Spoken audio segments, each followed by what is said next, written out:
Every home run, touchdown, or trade in 90 seconds. Here's Q90's Johnny Raider.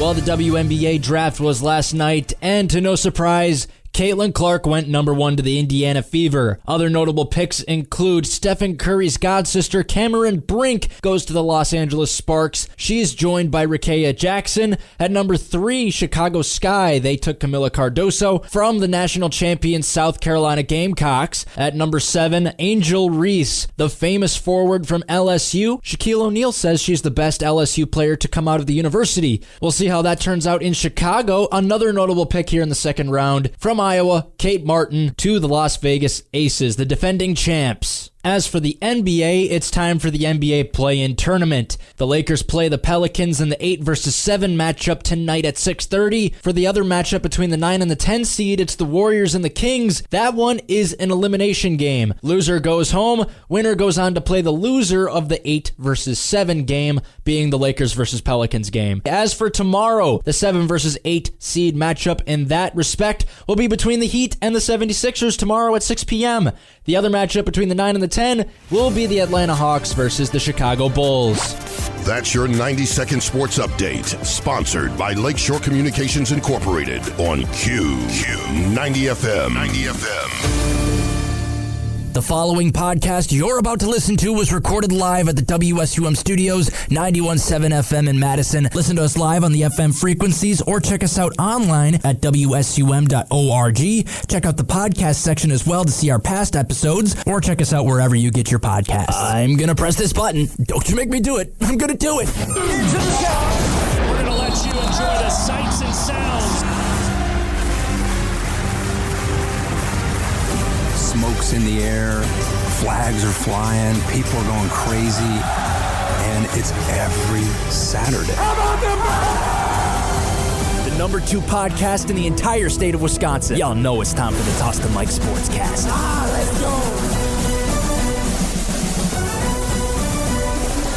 WSUM on the campus of the University of Wisconsin. Johnny Raider and Chris Coolidge are our perfect time of the day. Hey, this is ESPN Radio's Jonathan Saslow. Hey, it's Amber Wilson. You're listening to WSUM 91.7 FM Madison. Here's Johnny Raider.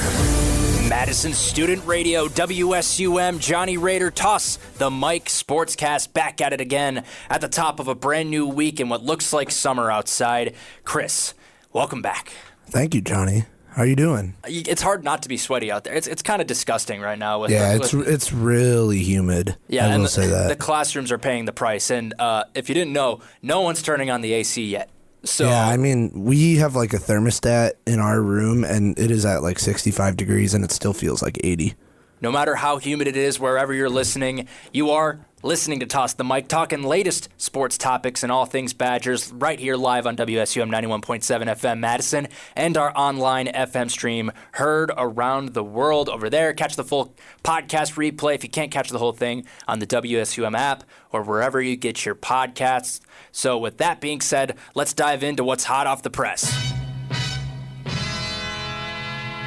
Chris McIntosh. He's out as athletic director for the University of Wisconsin, moving to the Big Ten higher-ups. Don't know exactly what he's doing, but that is indeed where he's going. But let's just look at the angle of he's leaving as the athletic director, and what are the Badgers going to do next? The pros, the track team's probably going to see some more investment in all likelihood. That's what I've been looking forward to, but most fans care about what else is happening. The fan base feels that the coaches will probably be held more accountable with whoever comes in next.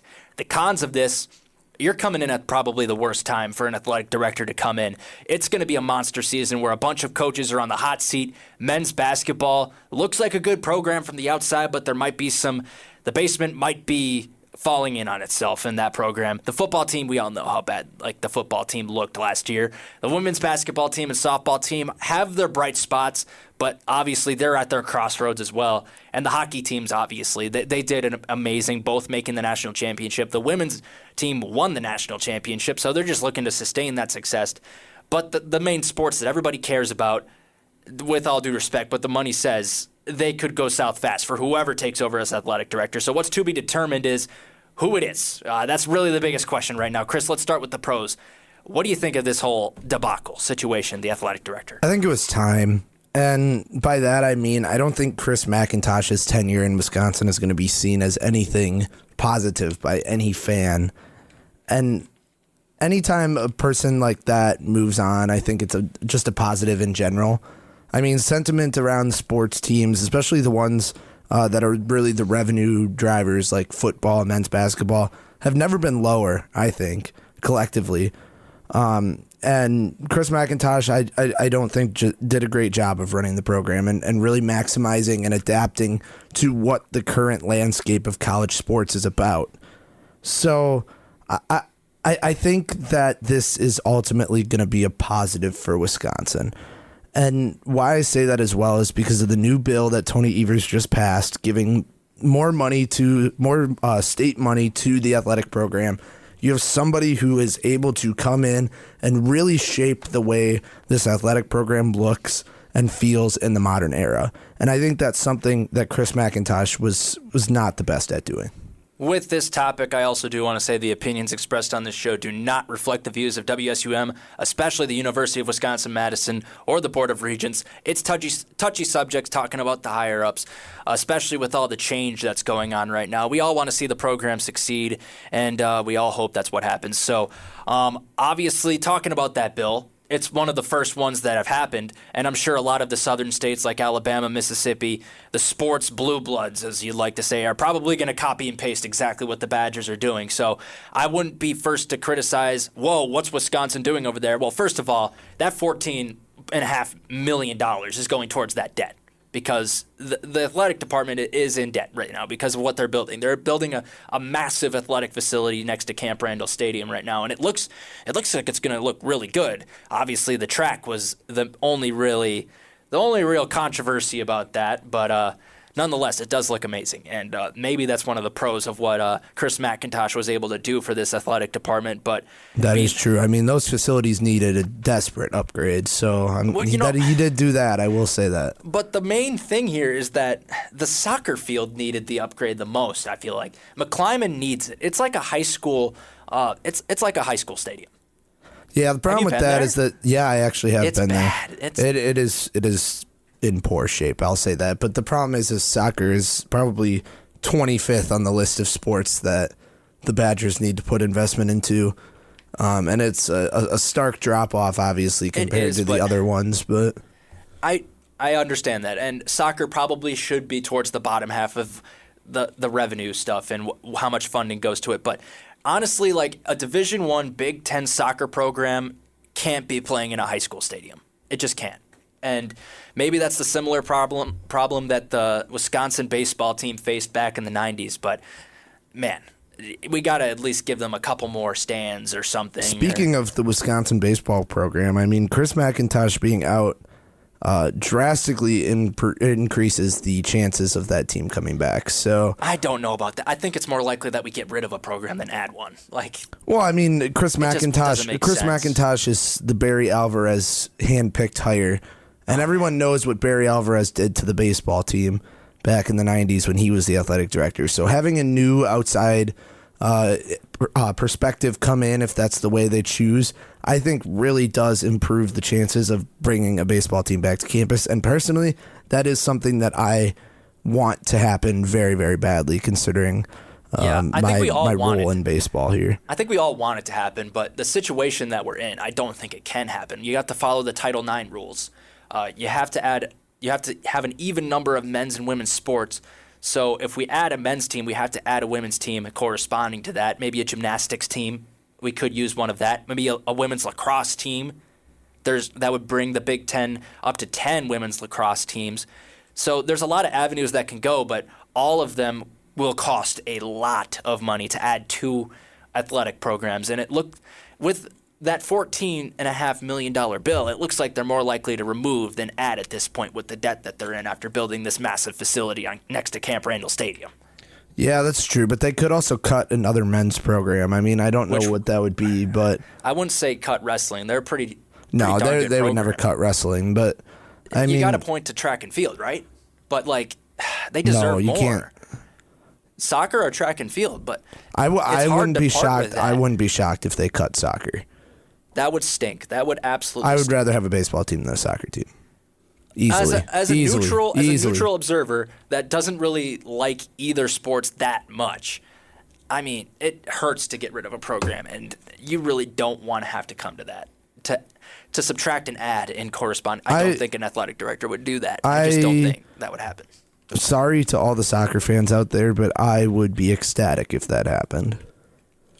For context, Chris is a very big baseball fan and plays baseball for the club baseball team, so he definitely will go with baseball any day of the week. And Yeah, I mean, Sunday. the main goal of the club baseball team is to try to bring awareness to bring an actual varsity team back to the school. So let's look at the cons of the athletic director coming in here at this time.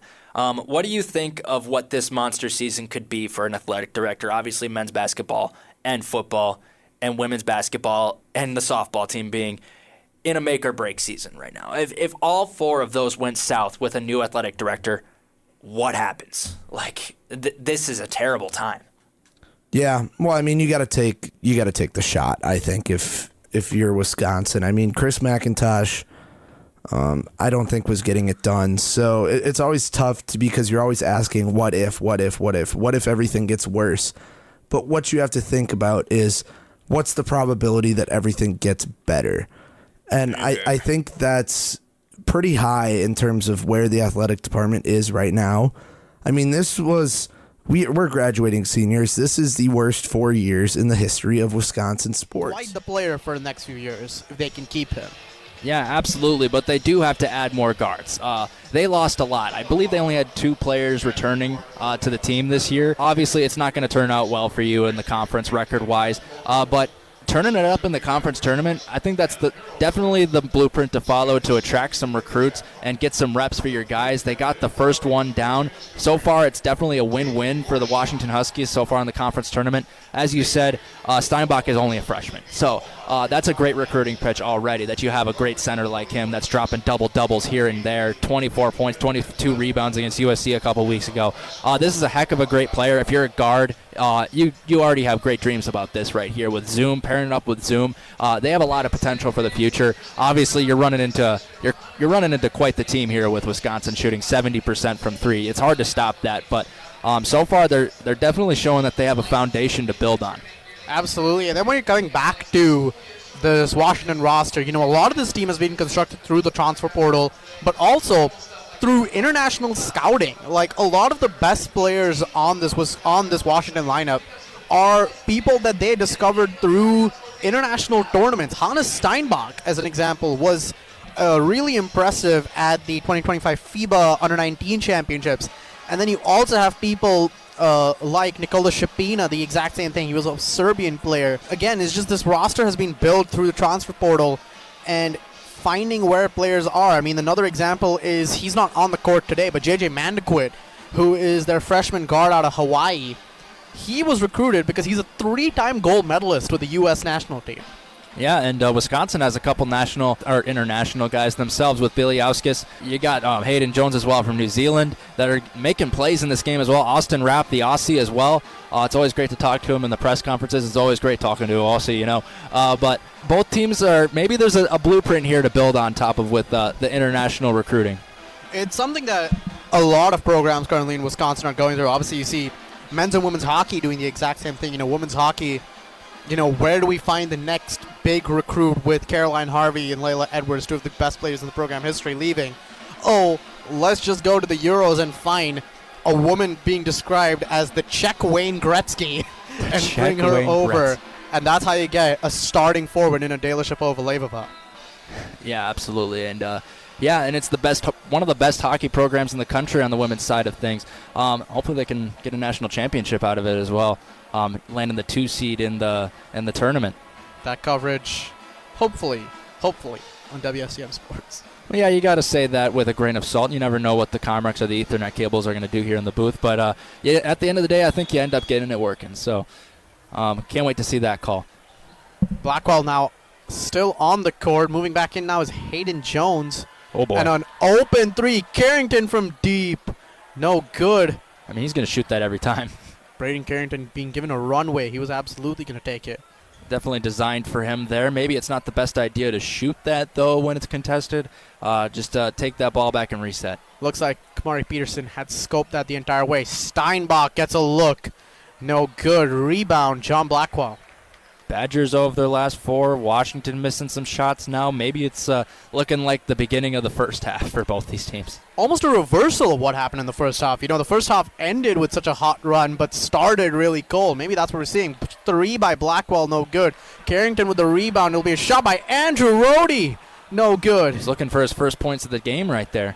Oh, great hustle play. Braden Carrington leaps onto the ball. A great defensive play by Braden Carrington. So their third chance to get some points on this possession. Carrington will now move the ball back up. He'll work on a shot there and one. Braden Carrington driving in and draws the foul from Kamari Peterson. Wow. He's strung together a lot of great performances for a reason. It's because he's adding the driving layup to his package. He used to just shoot a whole bunch of threes. I mean, that's what it is statistically. Statistically speaking, he shoots a ton of threes. But he's adding the driving layup to his game, and he's converting on them nowadays. And that's probably what's going to earn him a big role down the stretch, March Madness. If you think of Jack Golke, remember him? Imagine if he had a driving layup in his game, how unstoppable they would have been. Maybe they would have gone further than the second round. Especially Braden Carrington as a taller guard. He's 6'5".